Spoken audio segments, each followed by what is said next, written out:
Mahirapan ako huminga. Tapos masakit itong dibdib ko, yung pag-ubo ko. Kahit magsasalita, mapagod ako agad. Tapos kasi pati yung maglakad. Nagtatrabaho si Vilma sa isang kantin sa Basco, Batanes upang makapagpadala ng pera sa kanyang 3 anak na nag-aaral malayo sa kanilang tahanan. Ngunit buong linggong naantala siya sa trabaho dahil sa malubhang ubo at sipon nito.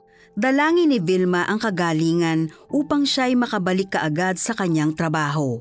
Magaling na ako sa sakit ko para makapagtrabaho na po ako. Ang dalangin ni Vilma ay natugunan nang magtungo ang Operation Blessing sa Basco, Batanes upang maghatid tulong sa mga nasalanta ng bagyong Julian. Natagpuan nila sa Provincial Health Office si Vilma na nagtungo roon upang magpa-check up. Daglian siyang natignan ng doktor ng Provincial Health Office. So yung diagnosis natin sa kanya after the physical examination, acute upper respiratory tract infection.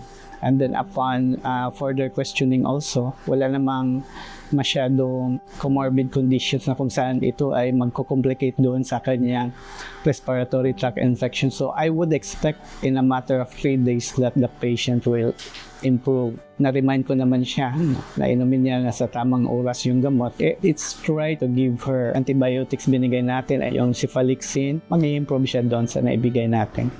Binigyan ng mga gamot at food bag si Vilma na tutugon sa kanyang pangangailangan habang siya ay nagpapagaling sa kanyang karamdaman. Inihatid din pa uwi si Vilma dahil sa kakulangan ng transportasyon sa kanilang lugar. Masaya ako. Nabigyan ako ng gamot. Higit sa lahat, ipinagdasal siya ng Operation Blessing. Pasalamat ako, ma'am, dahil sa binigay niyong malaking tulong sa akin. Lalo-lalo itong mga pagkain. Tapos yung papunta ko doon, tapos nakita niyo ako. Kaya blessing sa akin. Maraming salamat.